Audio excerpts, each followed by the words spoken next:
Dejé una oficina esquinera en Calderon Systems, un lugar que ayudé a escalar hasta convertirlo en un gigante de $1,000 millones porque un hombre me dijo que veía lo que nadie más veía. No un título, no un currículum, sino una visión. Mi visión. Su nombre era Adrian Lockwood. Carismático, perspicaz, el tipo de CEO que podía convertir la convicción en capital. Dijo que no solo respaldaba un producto, me respaldaba a mí. Así fue como terminé en Andare Tech, una firma de ciberseguridad más pequeña y rápida, todavía luchando por ganar relevancia. Pero tenían financiación, ambición, y por un tiempo tuvieron mi lealtad. Llevaba el concepto de Sentinel Beta en cuadernos y código a medio terminar, desde hacía casi 5 años, un sistema de firewall autorreparador y adaptativo al comportamiento. En Calderón lo llamaron excesivamente especulativo. Adrian lo aprobó en 42 minutos. Esa primera noche en mi oficina vacía, garabateé 2 palabras en la pizarra que, aprenda. Puse mi alma en Sentinel B. Dejé de tomar vacaciones. Mi apartamento se redujo a una cama, una nevera y pilas de comida para llevar. Codifiqué a través de migrañas, a través del silencio. Cada vez que ese sistema funcionaba más limpio, más rápido, más inteligente, sentía algo crecer en mí. Propósito. Durante 16 meses les di todo. Y luego, sin previo aviso, me dieron una carpeta. Adrian no me miró a los ojos. Su voz era plana. Tu empleo está siendo rescindido con efecto inmediato. Parpadeé. ¿De qué estás hablando, Sentinel? Está a días de ser lanzado. Deslizó la carpeta hacia mí. Toda la propiedad intelectual desarrollada bajo el paraguas de Andare pertenece a Andare. Recibirás una indemnización y un bono de reconocimiento. Un bono de reconocimiento. Así lo llamaron. No grité. No lloré. Me levanté con la columna recta y asentí en silencio. Pero algo dentro de mí se retorció tranquilo, frío y exacto. Pensaron que estaban terminando mi capítulo. Lo que no se dieron cuenta fue que yo ya había escrito la secuela. Salí de la sede de Andare solo con una caja de cartón, una taza de café frío y una especie de claridad amarga.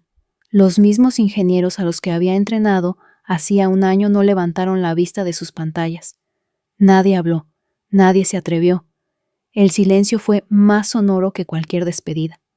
Y sin embargo, incluso al pasar por seguridad con mi placa desactivada y dejar el edificio que había consumido casi 2 años de mi vida, no me sentí rota. Me sentí inacabada. Lo que Adrian no sabía, lo que nadie en Andare tuvo la previsión de cuestionar, era que Sentinel Fiauta tenía 2 versiones. La que ellos creyeron poseer era bastante real. Arrancaba, simulaba, respondía. Pero era solo un espejo, una cáscara pulida que yo había permitido que reflejara la estructura más profunda que había construido debajo de la superficie. El verdadero Sentinel Pinto, aquel en el que había vertido mi obsesión, estaba diseñado con algo extra, algo que yo llamaba el kernel Blackroot. No era malicioso, no saboteaba ni eliminaba. Eso habría sido demasiado obvio, demasiado emocional. No, el kernel era más inteligente que eso, simplemente observaba, registraba, informaba, y si se activaba por la eliminación de su arquitecto, yo cambiaba, silenciosamente, gradualmente. Introducía latencia, cuestionaba comandos, exigía firmas de autorización que nadie más poseía. 3 días después de que me despidieron, el equipo de integración de Andare notó comportamientos extraños. El sistema dudaba durante las simulaciones. Los escaneos empezaron a entrar en bucle. Una pequeña caída de eficiencia aquí, un fallo allá. Asumieron que era un error de regresión. Yo sabía más. Para entonces me había mudado a un tranquilo espacio de coworking en un antiguo edificio textil en el centro. Suelos de concreto, ventanas grandes, buen café. Nadie me conocía allí. Ese era el objetivo. Mientras Andare se apresuraba a diagnosticar un sistema que creían entender, yo ya estaba delineando una hoja de ruta para algo nuevo, más limpio, más afilado y completamente independiente. Pero antes de poder reconstruir, necesitaba influencia, prueba, una forma de mostrar al mundo que Sentinel PM era mío, no solo en idea, sino en origen. Así que contacté a la única persona que podría tener acceso a los registros internos, Natalie Wu, una ex desarrolladora junior a la que yo había mentorizado. Era brillante pasada por alto y silenciosamente furiosa cuando me despidieron. No habíamos hablado desde mi despido, pero cuando le envié un mensaje respondió con una sola línea: «No te lo merecías. Reunámonos esta noche». Llegué y la encontré esperando con una memoria USB y ojos que ardían con rabia silenciosa. «Ya han empezado a presentar Sentinel a los inversores», dijo. «Pero esto…» Me entregó la memoria. «Esta es tu firma, cada archivo que creaste, cada commit, cada línea de código ligada a tus credenciales». La tomé sin decir palabra. No era venganza lo que buscaba. Todavía no. Era autoría. Y esta vez no me iban a borrar en silencio. La memoria USB estuvo intocada en mi escritorio durante 1 hora antes de abrirla. No tenía prisa. No temblaba. Tenía paciencia, porque el tiempo lo era todo ahora. Si algo había aprendido en mis años trabajando detrás de servidores parpadeantes y cortinas corporativas, era esto: nunca interrumpas a tu enemigo cuando cree que está ganando. Los registros que Natalie había sacado no solo eran útiles, eran quirúrgicos. Cada commit de código estaba marcado con fecha y hora, ligado a mi ID interna, rastreado a través de subredes seguras que nadie más utilizaba. Había mis notas, incrustadas en los comentarios. Bosquejos del bucle de reconocimiento de amenazas. Borradores iniciales del firewall ético que se convertiría en el rasgo distintivo de Sentinel. Incrustado en una carpeta de desarrollo, algo que no esperaba una grabación de pantalla. Mostraba mi presentación de un prototipo del módulo de comportamiento espejo, en una reunión a puerta cerrada, hacía casi 1 año, semanas, antes de que Adrian siquiera aprobara el proyecto para su despliegue completo. Eso significaba una cosa: no solo habían tomado mi trabajo, habían archivado silenciosamente mis contribuciones, las habían renombrado bajo el paraguas de un esfuerzo de equipo más amplio y me habían borrado de la narrativa. Era robo intelectual disfrazado de comunicados de prensa pulidos y boletines para todo el equipo. Adrian había convertido el trabajo de mi vida en un tema de conversación para la presentación de la serie B de Andare. No solo había robado código, había robado crédito, visión, identidad, y el mundo lo estaba comprando. Así que dejé de observar desde la barrera. Lancé un nuevo sitio simple, elegante, anónimo al principio, sin colores llamativos, sin marca personal, solo hechos. Subí los registros, las grabaciones de pantalla y los documentos con marca de tiempo. Lo llamé Construido en Silencio. Era un manifiesto digital tranquilo, un archivo viviente de cada paso que se dio para crear Sentinel Beat. El titular tenía 3 palabras, antes de que lo reclamaran. Sin acusaciones, sin nombres, solo prueba. Y en 48 horas el sitio explotó. Tech Twitter lo encontró primero. Luego los foros de ciberseguridad. Luego Reddit. Los hilos se amontonaron diseccionando los registros, comparando las marcas de tiempo internas con las notas de lanzamiento públicas de Andare. La gente empezó a hacer preguntas, ruidosas. ¿Cómo pudo un sistema con tal complejidad unirse en 6 meses si supuestamente el desarrollo comenzó después de que Grace se fue? ¿Por qué desaparecieron tantos commits fundamentales de los registros de cambios públicos? Observé desde la ventana de aquel viejo edificio textil cómo el zumbido se convertía en un murmullo de indignación. Luego, en silencio, envié un único correo electrónico. No a Adrian, no al departamento legal, sino al inversor institucional más grande de Andare, alguien a quien conocía personalmente de una antigua mesa redonda de innovación de IBM. El asunto era simple: due diligence. El cuerpo del mensaje contenía solo el enlace a Construido en Silencio, sin amenazas, sin comentarios, solo lo suficiente para desviar su mirada. Para el lunes siguiente el calendario de Adrian estaba siendo reescrito por personas muy por encima de su nivel salarial. Los inversores estaban rodeando exigiendo explicaciones. Un miembro de la junta se hizo público en LinkedIn refiriéndose vagamente a cuestiones serias sobre la transparencia del desarrollo. Fuentes internas susurraron a los periodistas. Comenzaron a aparecer artículos. Fuentes anónimas. Supuestos denunciantes. Las palabras brecha ética y disputa de propiedad intelectual comenzaron a aparecer en los titulares.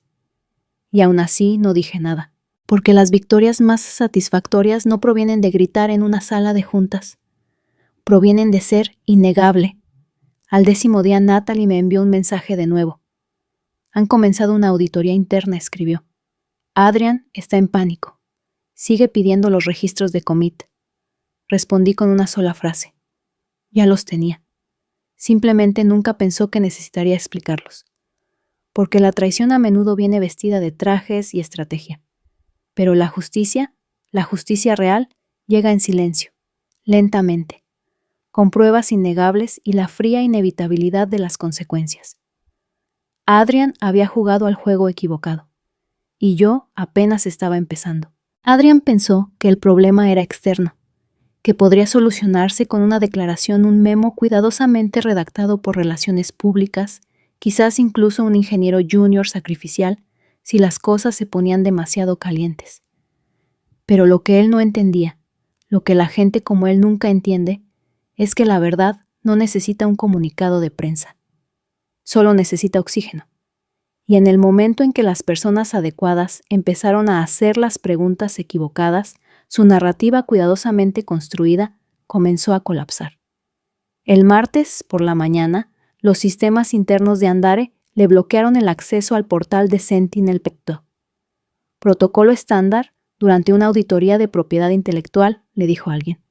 Pero yo sabía la verdad, Silent Sentinel había cumplido su trabajo. Una de las condiciones de activación que yo había incrustado en la lógica central era simple: si mi rastro de autenticación era eliminado por la fuerza del árbol del proyecto, el sistema reclasificaría automáticamente cualquier anulación subsiguiente como hostil, incluso si provenían de cuentas de nivel ejecutivo. Adrian no solo estaba bloqueado, estaba marcado, y Sentinel, fiel a su nombre, había empezado a protegerse. Me enteré no de Natalie esta vez, sino de una reclutadora. Ella no sabía quién era yo, simplemente quería saber si había oído algo sobre la implosión de Andare desde dentro. Sus palabras, no las mías.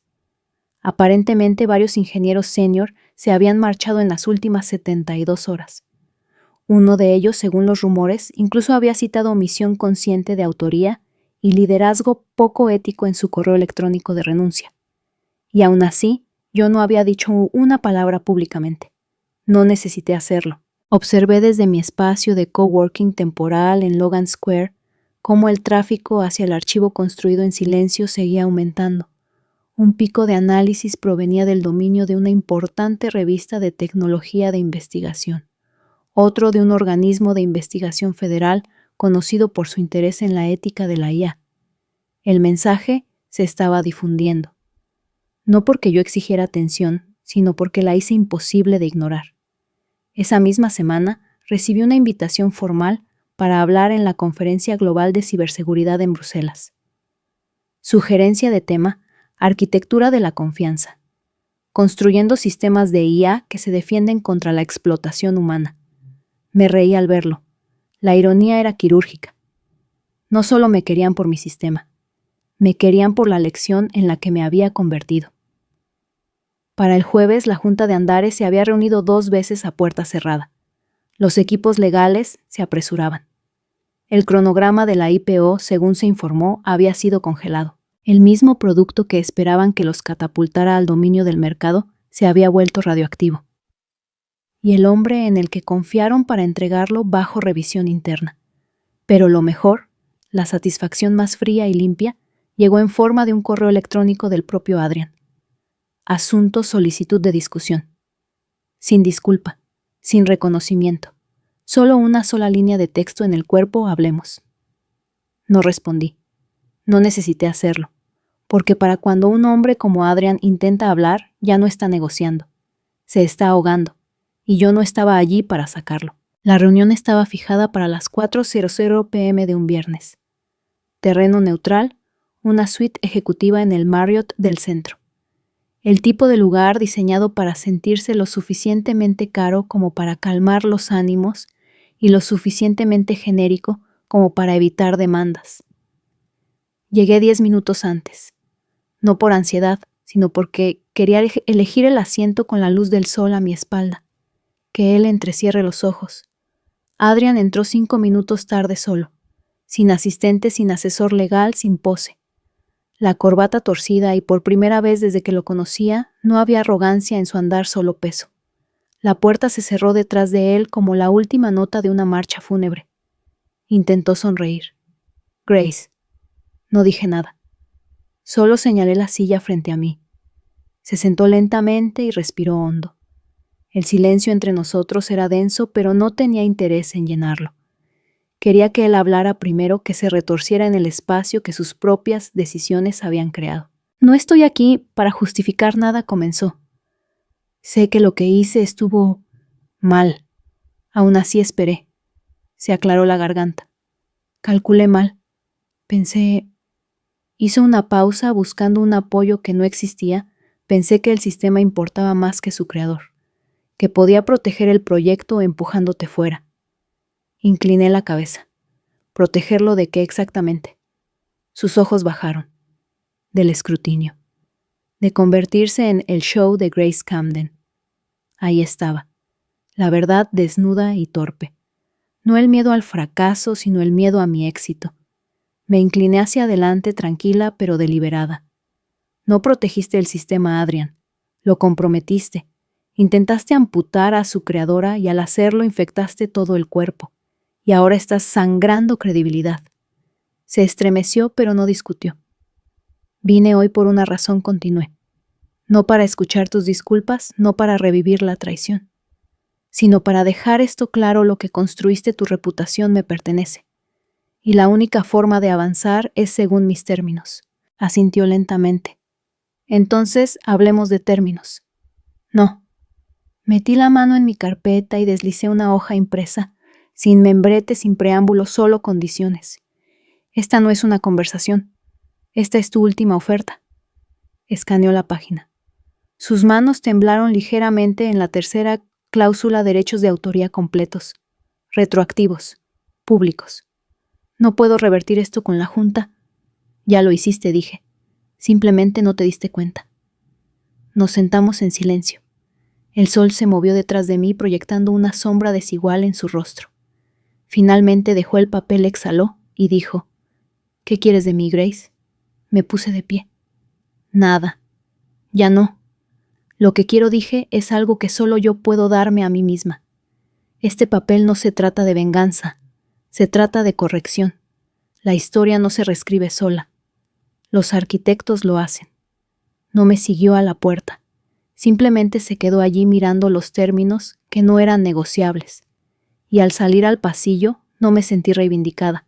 Me sentí precisa, porque hay una diferencia entre destruir a alguien y superarlo con un silencio tan poderoso que se ven obligados a pronunciar tu nombre por completo. Las puertas del ascensor se abrieron directamente a la nueva ala de IA, todo un piso acondicionado, remodelado y renombrado en 3 semanas. Mi nombre estaba grabado en la pared de cristal de la entrada: Grace Camden, CTO, División de IA Comportamental.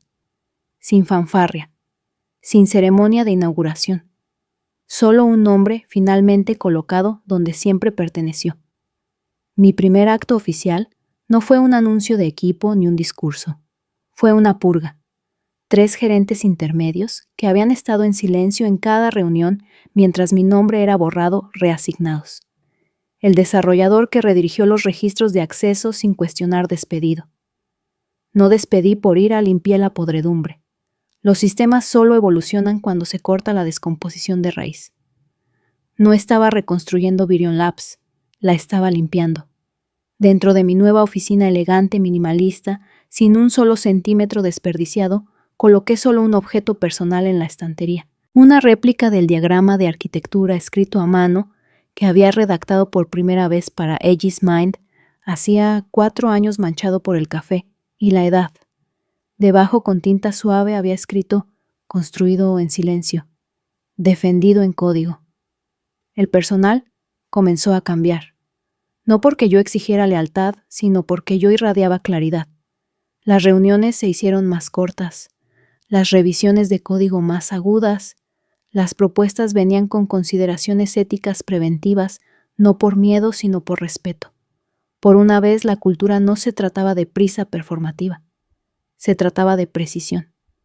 Y Aegis Mind prosperó. Sin Leonard, sifonando crédito o remodelando su trayectoria, el sistema se expandió. Lo desplegamos en 4 proyectos piloto gubernamentales en 2 continentes. En una simulación de sitio negro de un contratista de defensa, detectó un escenario de brecha adaptativa 3 milisegundos más rápido que cualquier analista humano. No bloqueó, anticipó. Y cuando un cliente de Fortune 100 intentó replicar nuestro código internamente, el cable de seguridad de integridad de Aegis Mind se activó apagando la réplica y enviando un mensaje silencioso pero innegable. Puede copiar el formato. Nunca replicará la mente. La noticia se extendió, no solo sobre el sistema, sino sobre la mujer que lo creó. Los inversores ya no susurraban mi nombre. Programaban llamadas para preguntar cómo me gustaría que se dispusiera mi asiento. Las publicaciones solicitaron entrevistas y rechacé la mayoría. No por arrogancia, sino porque lo que tenía que decir ya estaba codificado en el sistema. Que lo estudiaran si querían respuestas. Lideré con silencio estrategia y algo mucho más potente que la ira presencia. Adrian se convirtió en un fantasma en su propia empresa. Despojado de autoridad de decisión, reasignado a un título de consultor estratégico que ni siquiera venía con una oficina. La Junta no lo destituyó, lo dejó a la deriva. Un exilio poético dentro de las mismas paredes que alguna vez gobernó.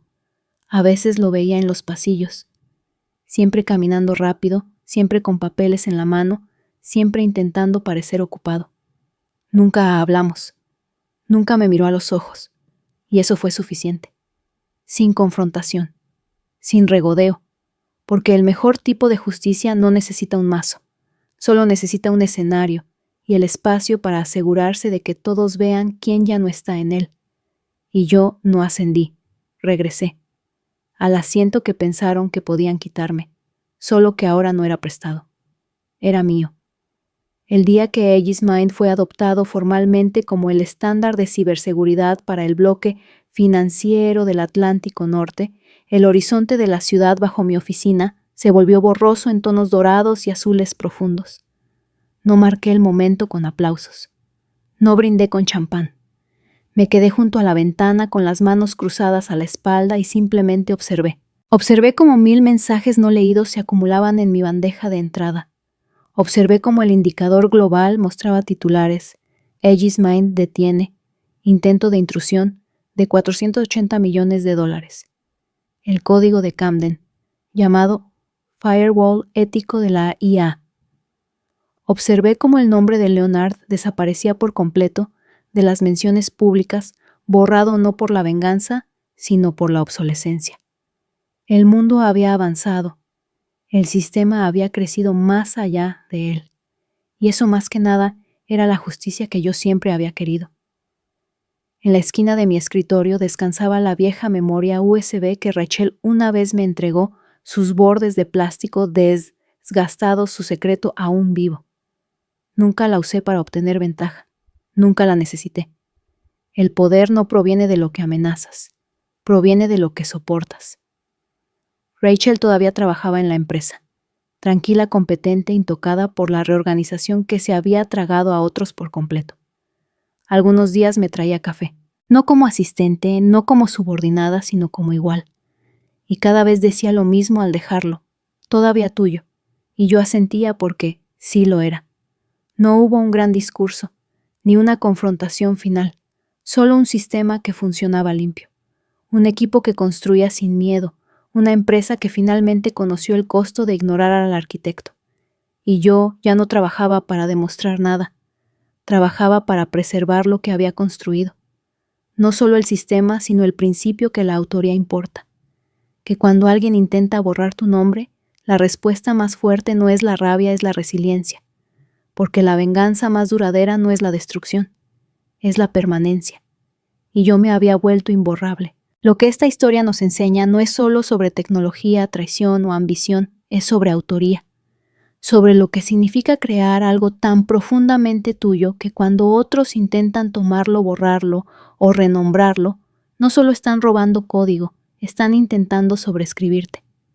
El camino de Grace Camden no se trató de venganza en el sentido tradicional. No hubo gritos, ni humillación pública, ni un derribo dramático. Solo una arquitecta tranquila que se negó a desaparecer. Su poder no provino del ruido, sino de la preparación, de incrustar la resiliencia tan profundamente en su sistema que cuando llegó la traición, como suele ocurrir, desencadenó no caos sino claridad. Y esa es la lección. Protege lo que construyes. Guárdalo no con paranoia, sino con previsión. No esperes permiso para reclamar tu trabajo. No pidas crédito, diséñalo en los cimientos. Porque algún día alguien puede intentar tomar tu plano y llamarlo suyo. Pero si te has escrito en el ADN mismo de lo que creas, siempre estarás ahí. Silenciosa, firme, inquebrantable. Así que pregúntate, ¿qué estás construyendo ahora mismo? Un negocio, una visión, una reputación. Y lo que es más importante, ¿qué salvaguardas estás implementando para que nadie más pueda reescribir tu historia? Si esta historia te conmovió, si alguna vez te han subestimado, te han pasado por alto o te han dicho que te calles, quiero oír tu voz. Deja un comentario. Comparte este video con alguien que necesite recordar hoy que el poder silencioso es poder. Y lo más importante, suscríbete a este canal. Porque aquí contamos historias que hablan por los silenciados, honramos a los constructores y le recordamos al mundo que aquellos a quienes pasan por alto a menudo son quienes están reescribiendo el futuro. Tu autoría importa. Aduéñate de ella. Protégela. Nunca la dejes ir.